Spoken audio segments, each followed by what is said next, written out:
Sebelumnya, Assalamualaikum warahmatullahi wabarakatuh. Shalom dan selamat siang. Saya akan mempresentasikan keamanan data. Keamanan data. Apa itu data? Menurut Computer Hub, data adalah beberapa karakter yang dikumpulkan untuk tujuan tertentu. Menurut Text Target, data adalah informasi yang sudah mengalami perubahan bentuk agar lebih efisien ketika akan dipindahkan atau diproses lebih lanjut. Menurut Wikipedia, data adalah beberapa subjek yang memiliki nilai baik dari segi kuantitatif maupun kualitatif. Nah, dari ketiga sumber data bisa disimpulkan bahwa data adalah subjek yang terdiri dari satu karakter atau lebih yang memiliki nilai kuantitatif maupun kualitatif, sehingga dapat dipindahkan atau bahkan diproses lebih lanjut. Data itu terdiri dari satu karakter atau lebih. Karakter tersebut bisa berupa angka maupun huruf. Misalnya, angka biner. Tidak semua orang bisa membaca angka biner, tetapi dalam angka-angka tersebut terdapat informasi. Sama seperti Jakarta, ada 7 karakter yang ketika dirangkai menjadi satu kesatuan memiliki informasi berupa satu nama daerah. Itulah data. Perkembangan teknologi smartphone yang peningkatan aktivitas internet turut menyumbang peningkatan varian data digital, foto, video, teks, IP address, coki pada browser hingga GPS koordinat merupakan jenis data digital. Jadi, apakah kamu pernah memberikan satu atau bahkan lebih data di atas tadi secara umum cuma-cuma kepada satu pihak? Hayo ngaku. Tidak apa-apa, pengalaman adalah guru yang terbaik, katanya. Setelah kamu baca artikel tentang keamanan data atau data security sampai habis, jangan sampai kamu kecolongan memberi data pribadi secara cuma-cuma. Apalagi kamu sampai tidak tahu pihak mana yang secara diam-diam mengumpulkan data pribadimu. Apa itu data security? Menurut Fort Point, keamanan data atau data security adalah sebuah produser dengan dukungan dari regulasi dan teknologi untuk melindungi data dari perusahaan data, modifikasi data, serta penyebaran data baik secara disengaja maupun tidak. Masalah keamanan data adalah masalah kita semua. Percaya atau tidak, keamanan data atau data security atau bahkan sudah menjadi hal penting dalam kehidupan kamu sehari-hari. Betapa tidak, kini melakukan perekaman data hingga penyebaran data sebuah tidak memerlukan izin S2 teknik komputer. Kamu pun bisa. Itulah yang menjadi misalnya semua orang bisa merekam data atau menyebarkan data. Akan beda cerita jika perekaman dan penyebaran dilakukan secara sembunyi-sembunyi tanpa diketahui oleh pihak terkait. Namun tentu kehidupan ditawarkan oleh film Dick Church itu too good to be true. Ternyata perekaman hingga penyebaran dan secara ilegal masih kerap terjadi. Berikut 3 hal tentang kenapa keamanan data atau data security itu penting. 1. Mencegah potensi kerugian material. Kamu perlu mendengar kasus yang mama minta pulsa, atau yang lebih ekstrim adalah menerima telepon dari orang yang tidak dikenal yang memberikan kabar buruk tentang keluarga kamu, lalu meminta sejumlah uang untuk dikirim. Ya, kamu perlu sekali penyalahgunaan identitas dari pencuri data atau informasi. Dari mana para penipu tahu nomor HP kamu? Dari mana mereka tahu nama anggota keluarga kamu? Sampai-sampai ada yang tahu di mana kamu bekerja.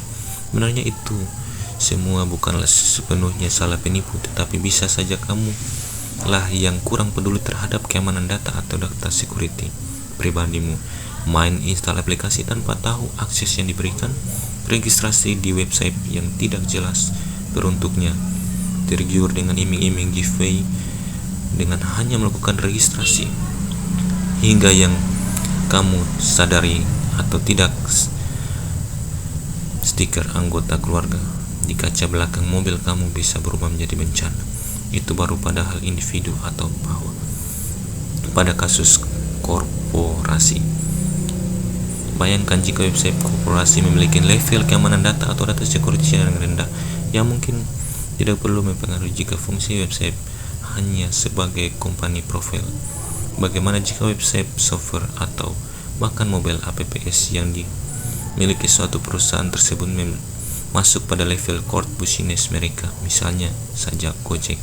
Jika terjadi authentication atau bahkan terkena phishing pada sistem pembayaran konsumer mereka, beberapa banyak uang yang berpotensi untuk hilang jutaan atau bahkan miliaran. 2. Mengurangi risiko penyalahgunaan data atau informasi. Apakah kamu pernah mendengarkan kasus seseorang kehilangan ponsel, lalu nomor korban dipakai untuk melakukan penipuan kepada orang-orang yang diindikasi memiliki hubungan atau teman keluarga, kenalan, gebetan, mantan, calon mantan yang masih jadi gebetan, dan lain tersebut dengan korban, atau bahkan kamu sendiri pernah menjadi si korban? Memang kejadian hilang ponsel itu murni musibah, tetapi bagaimana dengan kasus data-data KTP sehingga tersebar seluas di internet? Mungkin mereka tidak aware terhadap data atau informasi penting sehingga dengan mudah mereka memberikan dokumen-dokumen tersebut secara sukarela dan website itu tidak jelas, atau mungkin bahkan aplikasi data scamming yang memberikan iming-iming uang gratis. Bisa saja data KTP disalahgunakan untuk penipuan dan lainnya. Itu baru pada tingkat individu. 2. Memperkecil peluang tindakan kriminal. Jika seseorang memiliki niat jahat mengetahui akses lokasi tinggal atau rutinitas calon korban hingga nomor ponsel calon korban, mungkin akan sangat mudah bagi pelaku untuk bertindak kriminal. Kasus diikuti oleh orang tidak dikenal hingga mendapat SMS bernada ancaman sudah sering terjadi. Awal September ini bahkan heboh dengan seorang YouTuber yang telah merasa menjadi korban kriminal di dunia digital. Ya, akun bahkan korban dikuras, padahal menurut korban ia termasuk orang yang sangat aware terhadap keamanan data atau security. Beruntung uang korban dapat kembali, tetapi yakin hal tersebut hanyalah satu dari sekian banyak kasus yang dimiliki. Dilaporkan entah dari mana si pencuri bisa masuk ke dalam sistem. 1. Perhatikan hal kecil yang banyak orang yang akan bilang ini ribet amat. Perhatikan hal kecil yang sekeliling kamu. Apakah kamu ada data, informasi yang sebenarnya tidak perlu orang tahu? Mulai sortir akun sosial media kamu. Apakah kamu memberi akses data atau informasi seputar keamanan data? Kamu tinggal no HP hingga alamat email kamu. Jika masih, coba sortir dan batasi orang yang bisa mengakses informasi tersebut. Jika perlu, hilangkan data atau informasi tersebut. Batasi akses. Ya, jika kamu peduli dengan hal-hal kecil di sekelilingmu, sekarang saat sortir siapa saja yang bisa mengakses data milikmu. Langkah pertama dan mungkin paling mudah untuk kamu lakukan yaitu mulai dari ponsel milikmu. Lihat aplikasi-aplikasi yang kamu punya, teliti akses apa saja yang berikan kepada aplikasi-aplikasi yang kamu unduh. Mungkin saja ada akses mencurigakan yang tidak kamu sadari. Hapus aplikasi-aplikasi yang hampir tidak pernah kamu pakai. 3. Pilih partner yang benar-benar paham akan penting keamanan data atau data security.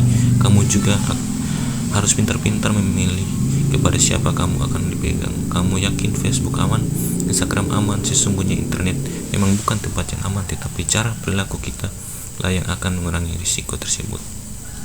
Mungkin itu saja presentasi dari saya. Lebih dan kurangnya mohon maaf bila ada kesalahan kata. Wassalamualaikum warahmatullahi wabarakatuh. Shalom.